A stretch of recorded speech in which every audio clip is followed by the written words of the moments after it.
I don't know. We're going to have to do something for you. Yeah. I want to do it. I know.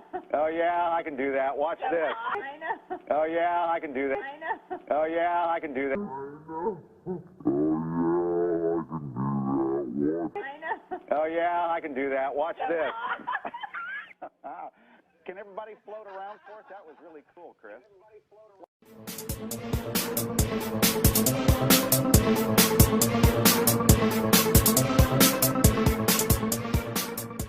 Watch it jolt up, look. Watch it travel up her back and jolt her upwards. There's some sort of harness that's travelling, the wires are travelling up her back. And then check this part. Something's pulling on her back and it's making her slide forwards. Did you look? Can you spot it? Near her shoulders you can see like wires pulling on her top. As the wires pull tight, then it pulls her forward and she slides. It makes her slide forward.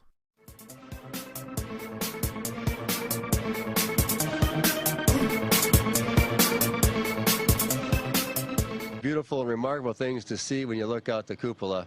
I guess so far from me, I like the waters, the shallow waters in the Caribbean or the atolls in southeast Pacific, or southeast Pacific, or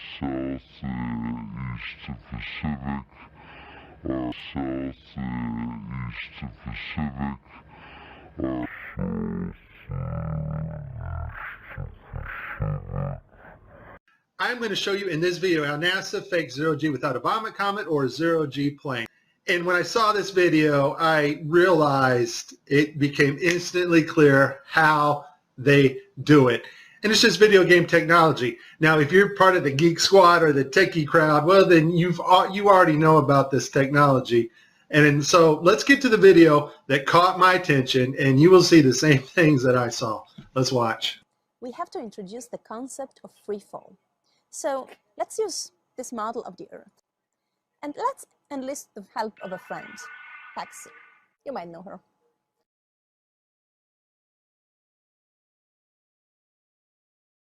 So what is significant about this video is, number one, it was live to school children. Number two, we have this stuffed animal that is transitioning in on another video channel. And the actor is able to reach up and grab this doll in real 3D space and manipulate this doll with their hands. And so the only way you're going to pull that off is with one technology. And that technology is virtual reality. More importantly, though, something called augmented virtual reality. Now, before 2012, NASA used masking techniques much like we do in Photoshop and After Effects. But now we're able to simulate water and objects live in real 3D space. So we're able to take models of things that are photorealistic and rotate and move them while we are going live. Before, we used to have to render these effects frame by frame by frame, and it took extremely long amounts of time. Augmented virtual reality. And all augmented virtual reality is taking the objects in 3D space from a virtual reality world and putting them in our world on another screen. which we can see, manipulate, and touch with virtual reality contacts or glasses. In this next segment, I'm going to show you how NASA grabs objects in 3D space, rotates them around, manipulates them. They can do this with water, with cloth, anything. And the cool thing about it is we can take what they're doing, what they're seeing with their contact virtual reality augmented lenses, and put that on a separate video layer live. Yes, live, and do it all in real time. So I'm going to show you what it looks like to them as they're grabbing objects and manipulating them. And then I'm going to show you Microsoft's HoloSense video, their demonstration at E3 a couple years ago, of bringing a virtual reality into our world. And it is simply amazing. Let's watch. Specifically, how HoloLens can turn every room of your house into a personalized video game level. But today, we want to take mixed reality one step further. So we've got something new to show you. Holograms you can hold.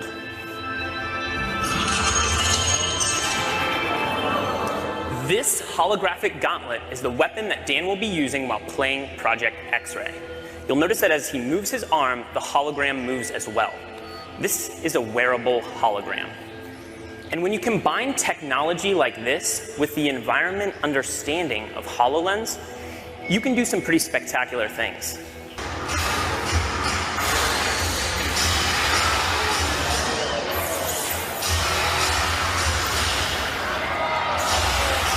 Dan can even use his shield to defend himself.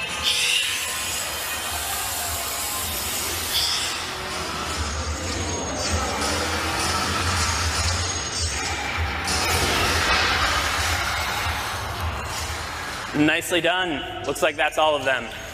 In 2012, NASA got tired of faking weightlessness by using the zero-G plane, better known as the Vomit Comet. So in 2012, they started soliciting companies that specialize in real-time augmented virtual reality so that they can fake weightlessness and floating objects in the air in real time. Simply the cost of the plane and the safety concerns and the fact that they weren't very good at it. They didn't go to Hollywood, which most of Hollywood's effects are post-processing. That's after the video is made. They needed something they can do in real time and make it look realistic. And so I'll put this link in the description. They found a company called Telemetrics. Thank you, Debbie Durant, for bringing this to my attention. After I researched this, lo and behold, I found out our government has a contract with these people. And Telemetrics, basically what they do is they help news teams and they bring broadcasts together in real time, and they're able to create sets, cities, anything you want in a virtual reality world and make it look absolutely 100% real. They're also able to bring different people from around the world, put them in the same room and broadcast live, give them desks, whatever they need to make the broadcast. So it's a pretty amazing company. Here we see Johnson Space Center. Telemetrics provided latest camera robotics technology to NASA's government television at Mission Control. Why do you need to fake virtual reality sets at Mission Control and Johnson Space Center? I think we know the answer to that when we saw Tim Peake on the gridded blue screen. So this next segment, I'm going to show you what it looks like when virtual reality being broadcast live doesn't work out so well because the system's not perfect. And then at the very end, I'm going to show you the mother of all screw-ups when they actually have a channel shut off that should be on. Because once again, these astronauts are looking in 3D space. They are grabbing objects because they're wearing augmented contact lenses. And if that object's not there broadcast to the viewers live, then it's going to look pretty ridiculous. I tried to pick some clips that were obvious and some not so obvious. Show you some of the contacts. We're going to see Tim Peake with his contacts in, but these are virtual reality contacts overlaid on the eyes so actors can interact with things in 3D space, all in real time. Okay, I have a lot of Tim Peake screw-ups, but this one here, the system glitches. The software does not track his hand properly, and Tim slips his hand underneath his other fingers, which is tightly holding onto the mic, which would be impossible. I don't think this is Tim's fault. Normally, Tim always moves his other fingers up while he slides his hand under. I just think the system didn't respond to his movements here. We all know NASA uses wires, and sometimes they'll catch them like this here. The guy pulled on his wire. However, some days when you're filming live, things just don't work out, and it becomes so blatantly obvious, it's ridiculous. So, in this clip, they're talking, live feed, and we have a astronaut go by us in the background, obviously trying to give it a more realistic, spacey, station busy effect. The only problem is the camera that was supposed to mask this harness out, or the video feed, is not working. And so we see the guy come flying along in a harness on his wires. Pretty amazing. But that's not all that goes wrong here.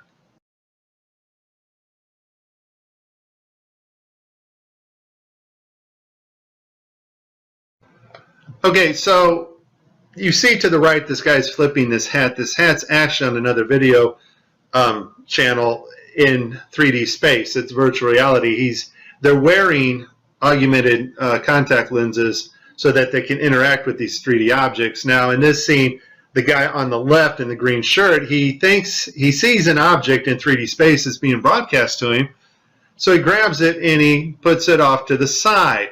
He's looking straight ahead because he's looking at an object rotating in front of him, but the video channel is down that is supposed to show the viewers what we're supposed to see, and so we don't actually get to see the object that he is seeing. And I would just sum this up as a very terrible, bad, horrible day for NASA doing live feeds. Here's the thing. As much fun as this was, there is a time coming when you and I will not be able to tell the difference, and space has not changed. Technology to fake space has gotten better. Just because Adobe gets a massive update to Photoshop or After Effects, or there's a massive update at Telemetrics and their virtual reality, augmented virtual reality programming, that does not advance us magically 20 years in space.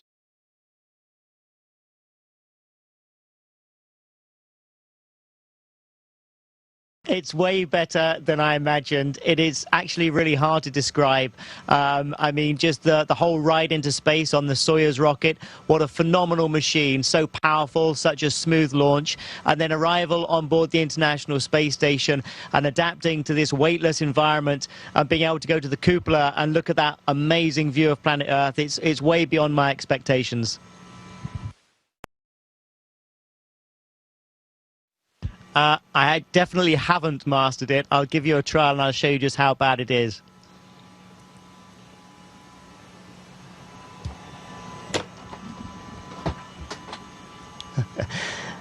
Practice makes perfect. Give me another week.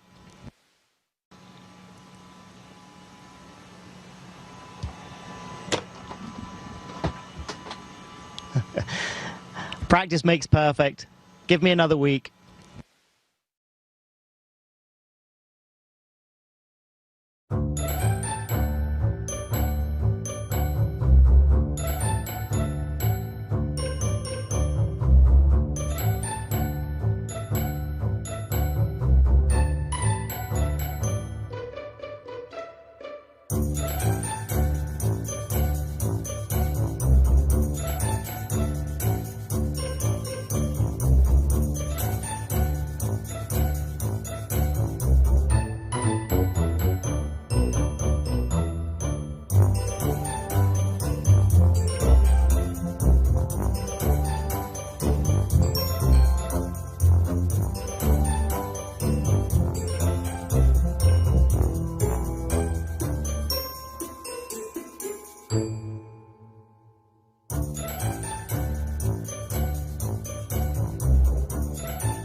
Living and working in microgravity takes its toll on the body.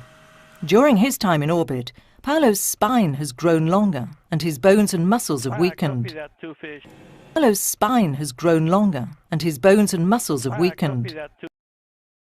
He was playing with the water, with the paddles, the hydro repellent paddles. So he was bouncing the glob of water between the two paddles, and one of the community noticed that his eyes were not following the frickin' water. They were jumping into places that he had it for a little bit, and then after that, his eyes were completely out of sync with the water droplet. But when those guys were playing ping pong back and forth with the water, you'll notice that the girl always is looking above the camera.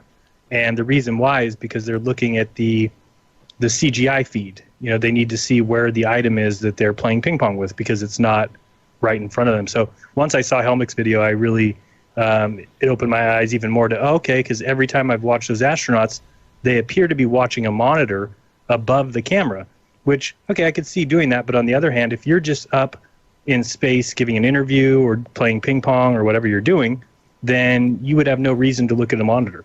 It doesn't matter. The camera's on you, you know that, so it doesn't matter what you look like. You shouldn't care about that, but they're always very concerned with that monitor. Well, that tells me why. It's when they're using props.